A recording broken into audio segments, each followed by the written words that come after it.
Hi, and welcome to Silversmithing with Chad. And today I wanted to talk a little bit about setting stones. And in particular, I wanted to talk about creating a bezel for setting a stone. There's several different kinds of, actually there's quite a few different kinds of settings, but there's two primary kinds. One would be a bezel setting, which is a sheath of metal that goes around the outside of a stone, which is bent over slightly at the top to hold the stone in place. The other kind would be, the other primary kind would be a prong setting, which has 4, 6, 8, or any number of prongs that stick up from a base and hold the stone in with those little prongs that hold on to it. Most people, when they first start doing metalsmithing, they learn bezel setting first. I think it's a little bit easier, and it's a good introductory way to get started with setting stones. So, a couple of other things about bezels. Most of the time when we're silversmithing, we use sterling silver, which is 92.5% silver and 7.5% copper, which is actually something a lot of people don't realize. And fine silver, which is pretty much as pure as they can get it. They usually call it 0.999 purity or something to that effect, indicating that they've purified it as much as they can, so it's pretty much straight silver. The reason that they use that for some things, and in particular for bezels, is because it's a little bit more malleable. The reason they add copper to sterling, or to silver to make it sterling silver, is because it makes the end product a little bit harder and it'll hold the shine better. Fine silver, if you make things out of straight pure silver like this, they tend to get scratched really quickly because the metal itself is softer. Okay, when you start out, you need some raw materials, and the type of bezel that I usually get is 3/16 of an inch tall by 28 gauge thick. There's various kinds of, some have serrated tops, some have scalloped edges. You can get different fancy types. I like the plain strip because most of the stuff that I make tends to be a little more contemporary than old-fashioned. But either way, first step is going to be to take your bezel and file the end flat. Okay? One of the things you'll find is with fine silver, it's a little bit more flimsy than sterling silver, so I hold it pretty close to the end when I'm filing. Okay. And then once you get a nice flat surface, for me, I've got a little piece of jadeite here that I'm going to use for my example bezel here. For me, my fingers are a little bit big, so I find it easiest to get the bezel started if I start a curve with the pliers a little bit. And I usually unspool some of the bezel like this, and then I just kind of gently curl it around like this. I'm not pulling on the pliers or twisting on the pliers. I'm just trying to get the curve started there like that. Okay? And then I can kind of hold it above the stone. I can see where I need to go here. And I'll continue that gentle curving like that. And it's not a perfect size or shape yet, but now I can lay it down over the stone like this. Squeeze it as tight as I can so I don't have any space around the stone. And then you can use a marker. I usually scratch a little scratch with the tip of the pick here. And I'm going to go to where where the end of it is overlapped by the piece that I wrapped around here, and I'm going to add just a little tiny bit extra for the purpose of filing the edge so that it's nice and flat as well when I cut it off. You only want to add, for me, about the thickness of the pick's pin here is about how much I need to modify it to get a nice fit for the stone. Next, I'm going to use my little snips, and I'm going to cut it right where I started that line. Okay, I finished filing the second edge, and now we're going to do something that's a little bit counterintuitive. We're making an oval bezel, but in order to solder it nicely, I generally make them into a rectangle or a square. And to do that, I take my needle nose pliers. I'm going to go about 2/3 of the way down, make a sharp bend like that. And my estimates on 2/3 may not be all that great. Now halfway down on this side, go up. See, it's still not very even, but it doesn't really matter because all I need to do is get these two ends to meet in the middle now. So I just have to kind of estimate how far down to bend those guys. Just like that. Okay. And you'll notice that they overlap a little bit like that, and that's good because in order to get these guys pushing together nicely so they'll solder well, we want them to not just be loosely hanging together like that. And the way to do that is we're actually going to work harden the metal a little bit by pushing them past where they meet and going back just to where they come together. Do that a few times, and it's work hardening this bottom part of the metal here to make it springier. And that's desirable because then when we put these two ends together, they'll be pushing together kind of hard. Oops. So get it to line up there. Okay, so now it's lined up there, and if I just use my pliers, I can kind of squish it flat. Examine it to see how lined up it is, make sure it's lined up like that, and then we're ready to solder. Okay, so I've got my bezel all lined up and ready to go. Next step I'm going to do is make sure I have some flux handy. I've cut a couple of little pieces of solder, little squares of hard silver solder, which I'm going to use to solder this together. And then I've got my torch ready to go and my flux over here. So I'm going to light my torch. Okay. And then in order to prepare the metal, we're going to go ahead and give it a little squirt of flux on there, and then dry the flux so it gets crusty. If you're going to have a successful soldering job, you want your flux to be nice and crusty on the surface because it does a couple of things. It cleans off the oxides that are already on the surface so that the solder will stick better, and it also creates a coating that prevents it from reoxidizing under the heat because it accelerates the process there. Oops. Don't mean to do that. Move that kind of a little bit. Usually when I pick these little squares of solder up, they go shooting off the table. Alright, let's throw this guy on here. Okay. The real trick on this is you just want to make sure the piece of solder is touching both sides of the gap. Okay. And when I heat this, I'm going to heat it either in a U shape like this and kind of actively avoid the solder, or I'm going to go in a circle because I want both sides of that gap to reach the soldering temperature at about the same time. Now you see, I didn't do a terribly good job on that one because most of the solder jumped over to the side here. So if that ever happens, and that does happen now and again, I'm just going to grab my spare piece of solder here and I'm going to set it across that puddle there that's there to make sure that we get a good solid jump across the gap. And we'll reheat it one more time. Here's the puddle. There we go. And we got a nice big puddle across.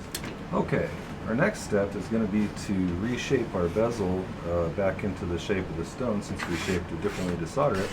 And the best way I've ever found to do it is to use the very tips of the needle nose pliers and just gently pinch out the corners that we created by making that rectangle. Okay, and then you'll get kind of an amorphous blob. Where the solder joint is, it tends to be a little bit thicker, so a lot of times you have to grab it there if you want a slight curve in that part of it and just manually torque it a little bit. Okay? But the rest of it, most of the time, I'm just kind of directing the force of the pliers to steer it towards an oval shape, just by pinching mostly. Okay? And you'll notice I'm not sticking the pliers all the way to the other side. If you do that, you tend to get great big flat spots by doing that. So I avoid that. I try to get it generally sort of oval shaped for an oval bezel, round for a round bezel. There's some other challenges for different shapes, but ovals and rounds are pretty straightforward. Okay. Once I get one side sort of rounded, then I'm going to do the other side, flip it over, and pinch out those sharp points. And then I'll just go through the process of smushing out any spots that don't seem nice and smooth. Pretty soon it starts to look like a pretty clean curve going on there. Don't have a lot of jagged spots anymore.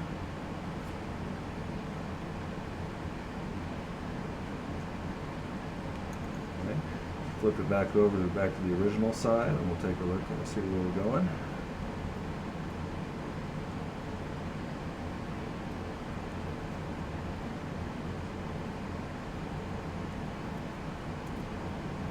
Once we get it relatively smoothed out that way, You can generally, unless you have a real soft stone or something, you can push it over the stone to kind of shape it the rest of the way. And you'll notice that with that I ended up getting a nice tight fit there. If you want to make sure the other side is nice and smooth like that too, a lot of times if it's a symmetrical stone, just flip it over and push it down over that. Okay, get it shaped up pretty nice.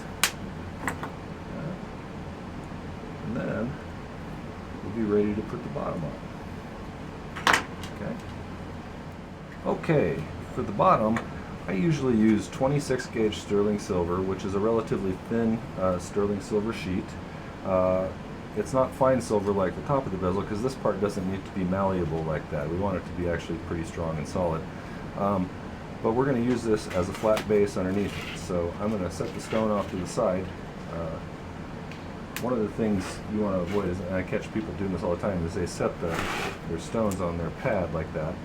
And a piece of advice I can give you is get out of that habit, because oftentimes people will forget their stone is there and then they'll apply heat to their pad, and it may cause some damage to your stone depending upon what kind of stone it is. So for the bottom here though, what we need to do is I usually grab a corner of a piece of 26 gauge sterling sheet that I have, and I always want to leave about 1/8 of an inch extra on each side. And I'm just going to cut myself a rectangle right off of there. Okay, so make a mark there, mark there. And then I'm going to just cut that with my little cutters. You see a lot of people using a jeweler's saw to do a lot of this stuff, which seems to me, with a little thin sheet like this, it's super easy to cut with snips. And it's an awful lot of trouble to use a saw to cut it, so I think it's much easier to do it this way. With thicker stuff, 18 gauge or higher, you're probably going to have to use a saw or some other kind of heavy-duty cutter. Okay, so I flattened it back out with the pliers after I cut it off because it gets a little curved sometimes. I'm going to center it like that, and then we're going to go ahead and put it on my soldering surface. Okay, I've cut myself a few snippets of solder. For this bezel, which is a pretty decent sized bezel, I'm going to use some 1/8 inch by 1/8 inch pieces roughly. And you know, for this big of a bezel, I'm probably going to need 4 of them, I'm guessing, just to be safe. So I'm going to grab 4 of these guys, set them on the pad over here.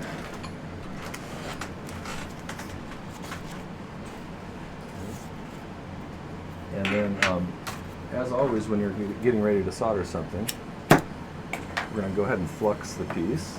Now, I'm going to use a spray-on flux here. Just basically make a little lake out of the bezel. And then I'm going to dry that flux. And it's going to go, first it'll boil, and then it'll start bubbling up into a white, crusty, kind of raised platform. And if you keep heating it, you see the bezel lift up sometimes even on these ones. Keep heating it until that flux calms down and flattens out a little bit. Otherwise, you'll have trouble getting your solder to be where you want it to be. Now, anytime you can, when you're soldering a bezel, you're going to want to put the solder on the inside if it's a closed back bezel like this, because any kind of mess that the flow of the solder makes will be concealed by the stone. And if you were to be making something that had some sort of decorations around the bezel itself, you also wouldn't want to lean stuff on the outside because you get some really sloppy solder flow that's hard to hide. So it's always nice to do it on the inside if you can. And you'll notice what I'm doing right now is I'm pushing the pieces of solder up against the side. It doesn't really matter too much where they're at. The real concern is that they're touching both the bottom piece and the bezel itself. Now, there's an actual reason that I left that little lip on the side here. If I was to cut this just about the same size as the stone, the piece on the bottom, the 26 gauge sterling sheet, is sort of protected from the heat which I'm applying from above, and so it's going to have trouble getting that bottom piece up to the soldering temperature that it needs to be. Whereas the bezel up on top reaches that 1450, which is what is needed for hard silver solder, for it to stick to it. So because the bezel protects the sheet on the bottom, it's hard to get that bottom piece up to temperature. If you have a little lip around the outside, it gives you some mass in the piece where you can pump the heat into it so that it also will reach that temperature that you need to have happen. So you'll notice on a small bezel like this, I'm going around the outside and kind of pointing right where the two meet. And what I'm watching for is, you'll see that solder starts to flow pretty soon. You'll see a shiny seam forming around the outside. I hope you can see that on the camera. Once that happens, you want to make sure to go around an extra time, because the solder, when it flows, will have a tendency to follow the heat wherever it goes. And you want to make sure you get it all the way around without leaving a little hole in the bottom of the bezel. Okay? That is how you make a bezel. Now, to continue, if I'm going to go ahead and make a piece out of this, with this particular one, I didn't leave enough room to put decorations around it or anything really, so I probably would use this as just a standalone bezel that I solder to something else, and I would trim off the outside edge. So, but mostly today I just wanted to show you the basics on how to make a bezel, and it's really not too hard. At first it takes a little practice and a little patience with getting the bezel shaped, but after a while you'll be able to crank them out in 3 or 4 minutes. So I hope you found this video useful. If you wouldn't mind, I'd appreciate it if you would subscribe to my channel and like this video. And I hope you have a great day, and I will see you soon. Thanks. Bye-bye.